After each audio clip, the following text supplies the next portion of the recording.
E aí, pessoal, quinta-feira, dia de Estúdio Cultural. Hoje um dia especial por dois motivos. O primeiro, por causa do nosso convidado, Gerson Erlang, né, que tem trabalho solo, né, também é integrante da Postos e Nuvens, uma banda que completa 30 anos em 2016. Né? O Gerson é músico, escritor, poeta, dentre tantas outras atividades. E hoje é uma data especial para mim, porque pelas minhas contas, essa quinta-feira, dia 17 de novembro, estou de aniversário. Gerson, então, antes de tudo, muito obrigado por nos receber aqui na tua casa, né? Pra gente falar um pouco, né? O tempo que a gente tem, na verdade, é muito pouco pra gente falar do tanto que tu fez aqui na música de Santa Maria, mas muito obrigado por nos receber. É um prazer, né? Então, Gerson, desde 1986, né, com a Postos e Nuvens, né, acho que uma das primeiras, se não a primeira banda de rock mesmo aqui de Santa Maria, né? Na verdade, assim, a gente já não era, estamos longe de ser os primeiros, né? Tem várias bandas que antecederam a Postos e tal e que nos inspiraram, inclusive, né? Houve bandas nos anos 60, né? Bandas que misturavam Jovem Guarda e Bossa Nova aqui na cidade. E nos anos 70, no finalzinho dos anos 70, tem uma banda que eu considero uma banda de rock, que é o Quintal de Clorofila.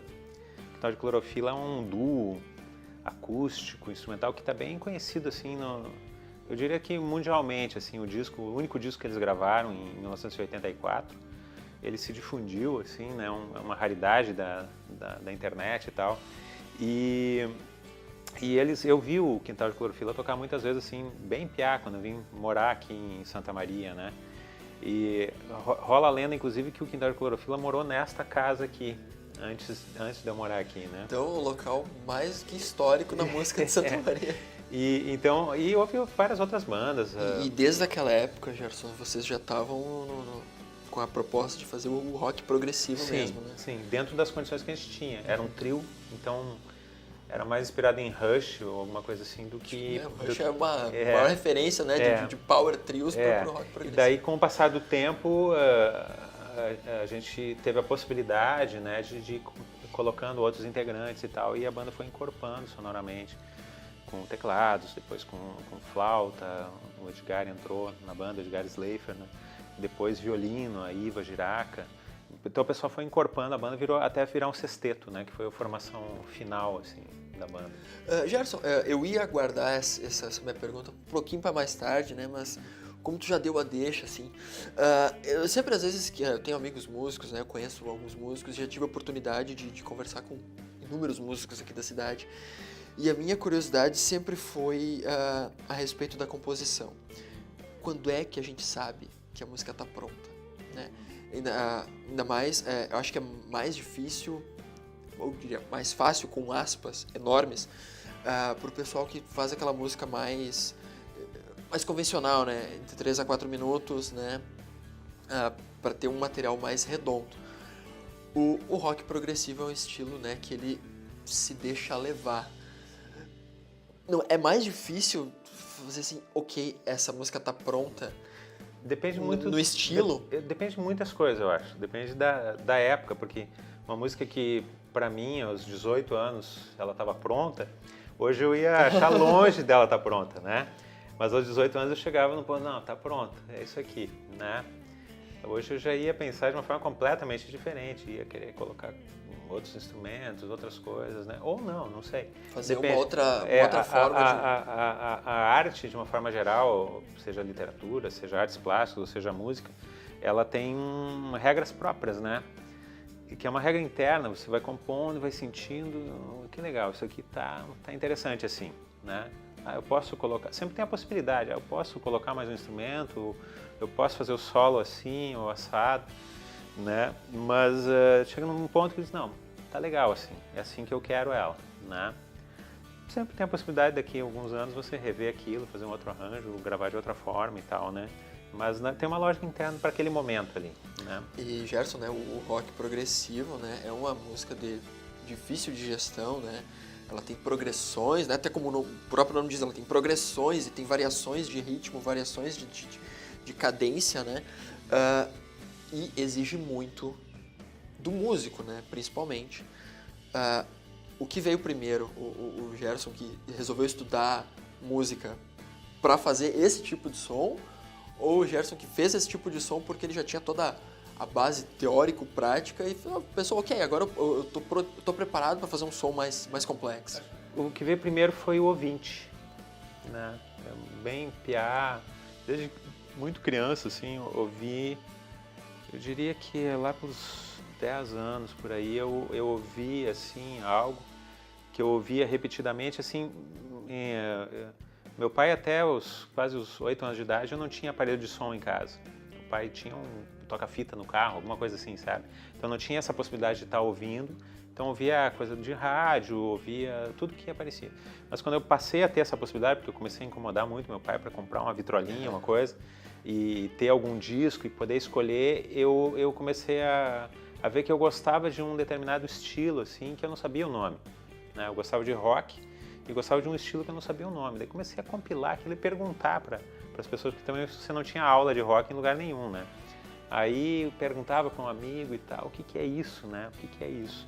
Aí eu descobri que aquilo ali era rock progressivo. São coisas soltas assim na memória, tipo Flores Astrais dos Secos e Molhados, né? Tem aquele piano bem progressivo, coisas do Genesis que tocavam às vezes na rádio, assim. E eu falei, mas que legal, eu gosto disso, eu gosto dessa coisa. Então a primeira coisa veio o ouvinte, né? E foi de música em geral e rock em geral. Ao mesmo tempo que eu estava ouvindo rock e conhecendo muitas coisas de rock, né?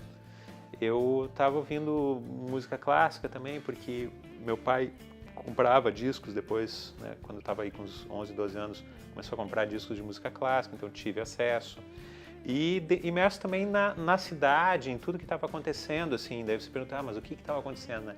Estava acontecendo um boom de rock nos anos 80, tinha um nativismo muito forte ainda na cidade, então tinha essa influência poética e tal que estava presente, né?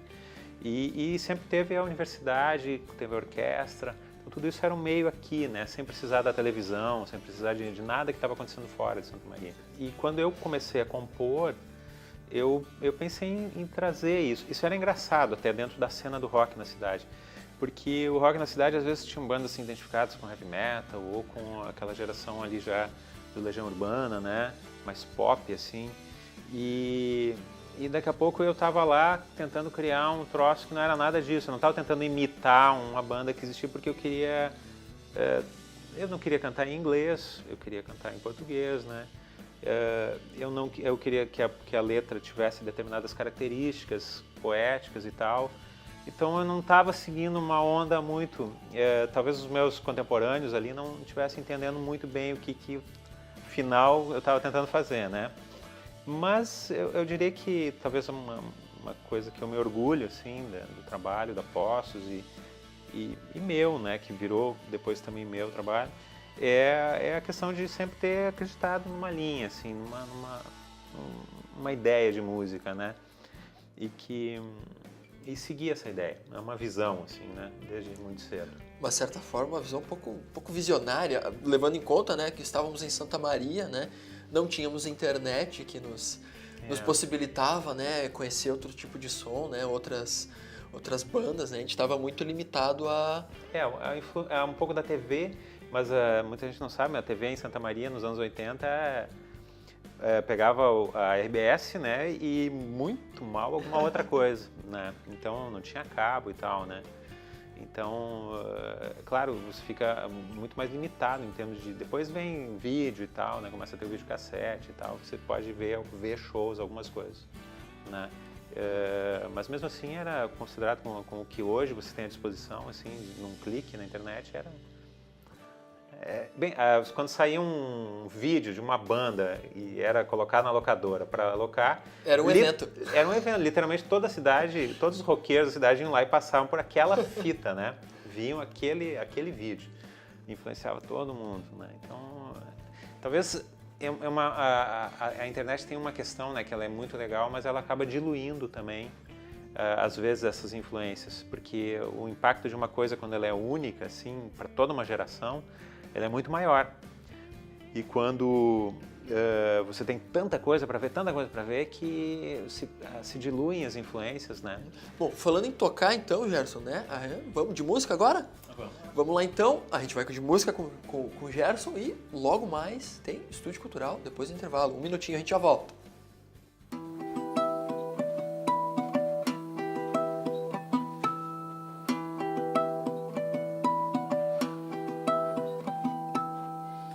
O fogo crepita ao longe, sigo teus olhos nas noites de inverno.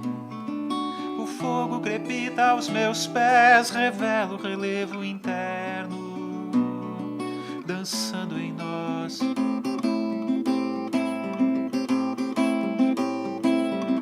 Uma dança, grita um gaiteiro, e os pinheiros balançam como a roda de um moinho,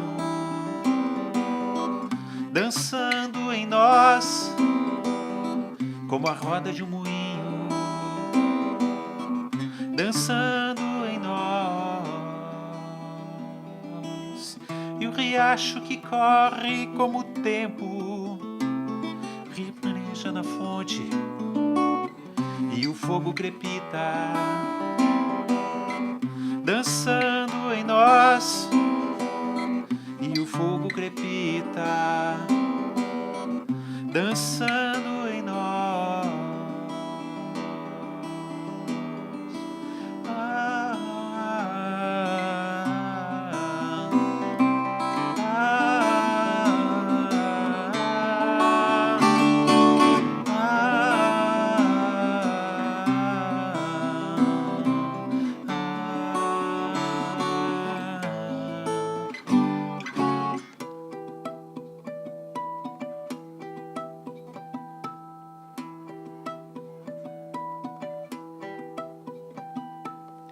O fogo crepita ao longe, sigo teus olhos nas noites de inverno.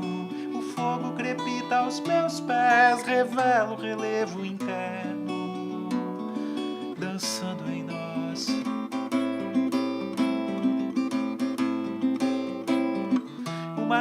Uma dança, grita um gaiteiro, e os pinheiros balançam como a roda de um moinho,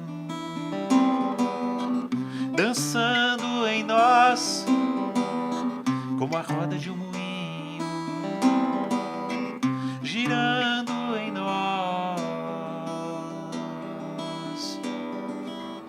E o riacho que corre como o tempo rumoreja na fonte, e o fogo crepita, dançando em nós, e o fogo crepita, dançando em nós.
Por meio da educação, milhares de jovens colaboradores e pesquisadores compartilham suas experiências em um ambiente vivo, amparado na liberdade de pensar e criar. A comunidade universitária é um lugar em que o estudante pode desenvolver seu perfil próprio, enriquecendo assim o bem comum. Polo Nacional de Inovação por meio da Nanociência, é referência em qualidade de ensino no Rio Grande do Sul. Centro Universitário Franciscano, uma universidade para suas aspirações.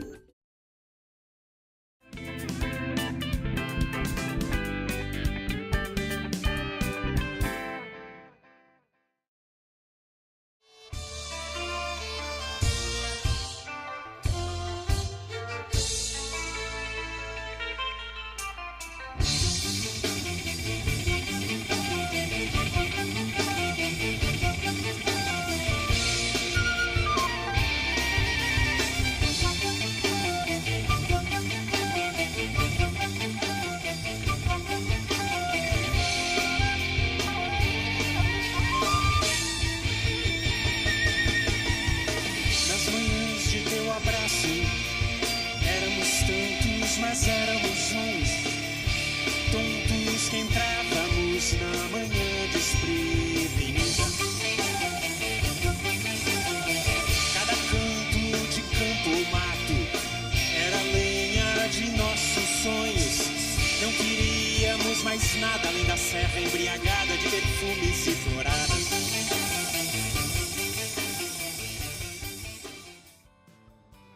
Estúdio Cultural tá de volta com esse papo muito bacana que eu tô tendo com o Gerson Erg. Eu tô me segurando um pouquinho aqui para não dar uma para não ficar muito tietando aqui, porque eu assisti alguns shows já da Posse Nuvens e também do teu trabalho solo, né?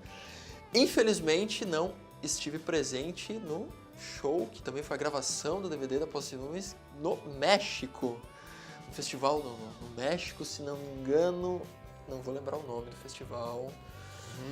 Mas foi um momento muito importante, né, Gerson? Barra Prog. A gente teve alguma sorte, assim, e curioso, né, a gente estava falando da internet, a nossa sorte se deve em grande parte por causa da internet, né, porque o que acontece? A gente demorou para gravar o primeiro disco, e esse disco foi gravado em 98, 98, ano Veloz. A gente gravou aqui em Santa Maria, no estúdio aqui de Santa Maria e tal, e na verdade ali naquele primeiro disco, se chama Ano Veloz, Outono Adentro, ele tem assim muita coisa desses anos, então ele é um disco com muitas influências, né? E gravamos e tal, e eu na época eu estava estudando nos Estados Unidos e tal, então eu estava ruim de lançar o disco só foi lançado quase um ano depois dele ter sido ido... Tava na tua especialização lá nos Estados Unidos. Eu estava no mestrado.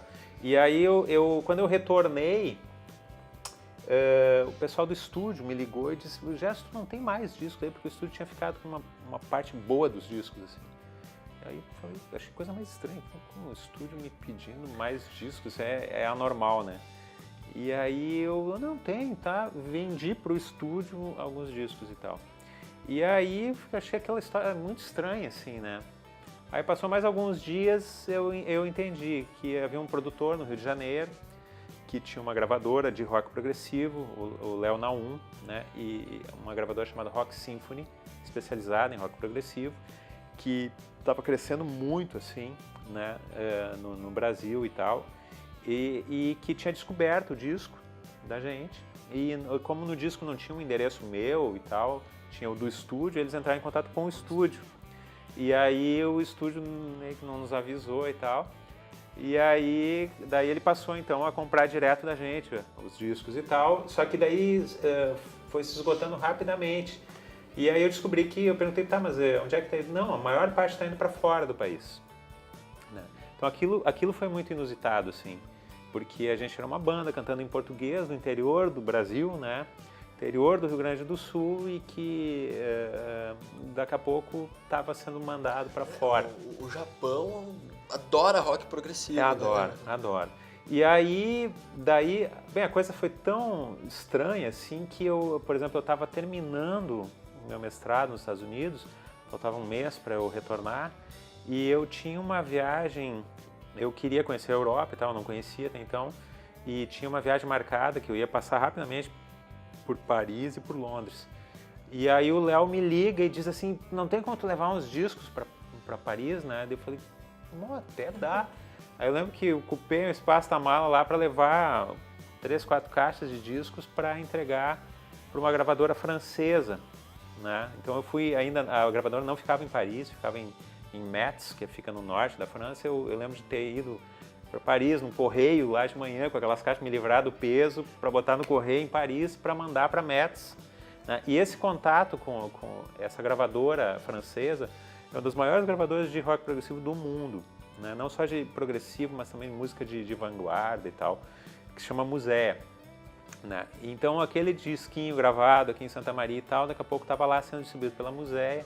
A Musea distribui literalmente para todo mundo. Quando eu retornei para o Brasil, uns 2, 3 meses depois, daí a internet já começando a funcionar melhor, né? Eu comecei a encontrar resenhas assim, em revistas especializadas no mundo afora de rock progressivo e também nos primeiros sites, né, especializados. Aí era incrível, assim, né? Eu estava vendo resenhas. Eu lembro que tinha uma do Uzbequistão, que o Uzbequistão tinha um cara muito bom lá, um crítico muito bom de rock progressivo, e ele tinha respeitabilidade, assim, no meio. E chegou nele lá chegou de alguma nele, forma. ele fez uma resenha super positiva do disco, assim, né? Então, foi uma coisa muito legal. Só que daí levou também que a Rock Symphony nos contratasse, né? Pedisse que o nosso segundo disco, então, já fosse pela Rock Symphony, e que a Musea quisesse lançar esse disco na Europa, o segundo disco, né? Então a gente imediatamente, retornando aqui ali por 2000, 2001, foi pro estúdio direto. Na verdade a gente tinha muito material, a gente estava ensaiando na casa da Iva. A Iva era a nossa violinista e tal, e com um computador ligado, aí que eu digo que a internet já estava hiperatuante, né? E eu em contato com o Naum, com o Léo Naum, e daqui a pouco, lá no Rio, que era o produtor da Rock Symphony e tal, daqui a pouco ele ligou, vou te colocar em contato com um cara aí, um americano. Eu, tá, né? E tudo ensaiando, assim, ia lá, ensaiava uma meia hora e voltava pro computador ali, né? E aí entrei em contato com esse cara, e ele produzia um festival em Los Angeles, chamado Prog West. E aí ele diz, ó, é o seguinte, vocês... Estou sondando vocês porque eu batalhei aqui, porque lá geralmente tem uma comissão nesses festivais, né, que escolhe as bandas. E eu estou defendendo que vocês venham e tal, abri um espaço aqui de uma banda que não vai vir, só que eu preciso de resposta assim para ontem. E aí eu, tá, deixa eu falar com o pessoal da banda. Aí eu fui pro ensaio e voltei, ó, gente, a gente tem um convite para tocar em Los Angeles. Quando, bababá, e alguns membros da banda deram aquela, vamos pensar. No outro dia, quando eu entrei em contato com ele, ele falou, eu falei que era para ontem. O americano é muito nesse sentido, assim, né? Ele não tá... Cirúrgico. Ele não tá brincando. Ele diz, não, eu esperei a resposta e tal, e não veio, e aí eu não tive como segurar os outros que... E eu, daí eu voltei lá, né? E a gente meio magoado com o membro que não quis, que quis pensar e tal, né? Daí a gente meio ali, acho que a banda fechou a questão de que a gente, no próximo convite, a gente ia dizer sim. Depois a gente pensava, mas primeiro a gente dizia sim, né? E aí o que aconteceu? No ano seguinte, eu acho, em 2003... a gente foi convidado para tocar na abertura de uma banda holandesa, que é o Focus, que é uma banda... Porto Alegre, que é uma banda super importante da história do rock progressivo e tal. E o Naum estava trazendo para o Brasil e a gente fez a abertura lá no Opinião. Tocamos, foi super legal e tal. O Naum foi, mas a gente não sabia que esse convite do Naum tinha umas segundas intenções, que ele, na verdade, queria ver como é que a gente estava de palco e tal, para fazer um outro convite, né? E aí acabou o show, né? A gente estava lá com o Tis Van Lier, que é o flautista do Fox e tal, e o Naum diz, vocês têm um convite para tocar no México, no Barra Prog. O Barra Prog era o maior festival de rock progressivo do planeta. Só que quando a gente estava indo, a gente tinha que ir pela cidade do México, né? Ou por San Diego. E aí a gente começou a receber contato, assim, vocês vão por onde? Não, a gente vai pela cidade do México. E aí diz, então não querem tocar na cidade do México, num outro festival? Daí, tá, vamos. Aí passou mais uns 2 dias. Vocês vão tocar na cidade do México? Tem um outro festival na cidade do México. Não querem tocar? Não, tá, vamos. Vocês não querem ficar por aí? Não, daí passou mais uma semana e, tem um festival numa outra cidade chamado Tlaxcala, fica umas 3, 4 horas da cidade do México, vai ter um festival lá também. Tá, e a gente foi fechou uma turnê, assim. Então... E dessa turnê resultou... Resultou, na verdade, assim, resultou um disco ao vivo, né? Desse disco existem imagens, mas a gente não conseguiu essas imagens ainda, existem imagens. Aliás, existem imagens dos 4 shows, eu não tenho nenhuma delas, está lá com os produtores dos festivais, eu não tenho essas imagens. Depois a gente retornou para o Brasil e o Léo falou, que legal, vocês estão super bem, tá muito legal de palco e tal, a gente tinha que registrar isso e tal, babá. Tentamos falar lá com o pessoal do México, mas eles tinham outros planos e tal, e eles eram meio donos daquele negócio, a gente viu que era complicado, daí o Naum produziu no Rio um DVD, um outro festival, que a gente foi e gravou daí o DVD, esse que você se refere. Então tem dois materiais. O repertório é basicamente o show do México. Né? Daí foi gravado no Teatro Municipal de Niterói lá e tal. Gerson, eu vou ter que te interromper, porque é o seguinte, o nosso tempo voou aqui, eu não vi passar, os meninos já acabaram de me avisar que a gente está quase estourando o tempo do programa. Ficou para mim muito um gostinho de vamos fazer uma segunda parte, porque eu conheço o teu trabalho desde quando eu era adolescente e tal, por acaso, uma playlist do YouTube que tinha muito Dream Theater, e por acaso ali apareceu um som, opa, que som é esse? Vamos descobrir quem é. Eu te agradeço muito, muito mesmo, Bené, pela hospitalidade aqui que tu nos recebeu na tua casa. Bom, e é com esse sentimento aqui, um pouquinho de tristeza, mas eu tô muito feliz porque eu me dei um presente de aniversário, que foi vir aqui conversar contigo. O Estúdio Cultural dessa semana vai ficando por aqui. Eu recordo para todo mundo que se você conhece alguém que tem um trabalho autoral bacana aqui na cidade ou também na região, entre em contato com a gente pelo tvunifra@unifra.br. E esse bate-papo que eu tive com o Gerson aqui ficou prometendo uma parte 2, tá? E assim como todas as outras conversas que a gente teve no programa, estão disponíveis no nosso canal do YouTube, o Unifra Online. O Estúdio Cultural dessa semana fica por aqui. Até semana que vem, pessoal. Valeu!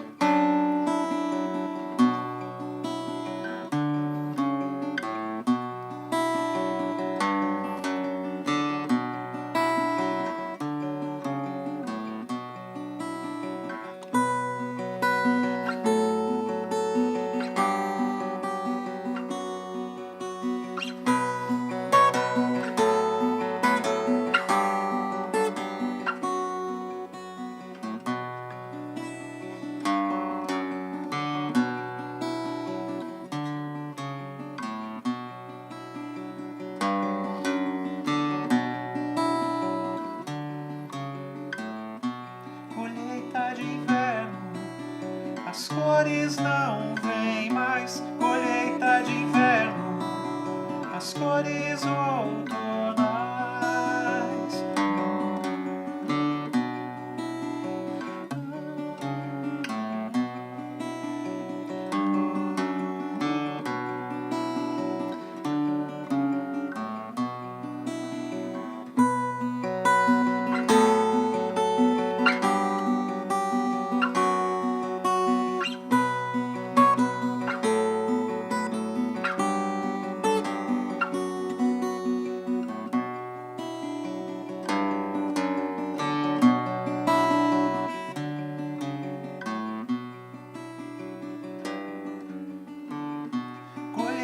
De inverno, as cores não vêm mais. Colheita de inverno, as cores outonais.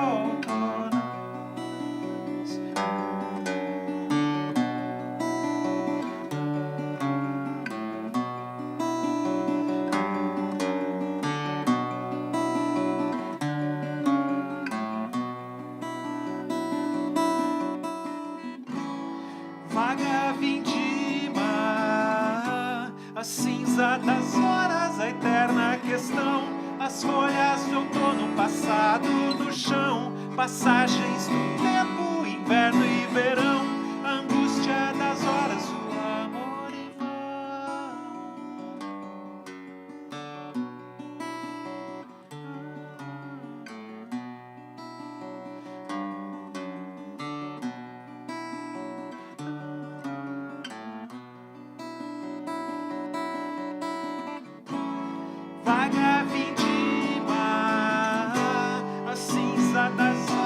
a eterna questão, as folhas do outono passado no chão, passagens do tempo, inverno e verão, a angústia das horas, o amor em vão.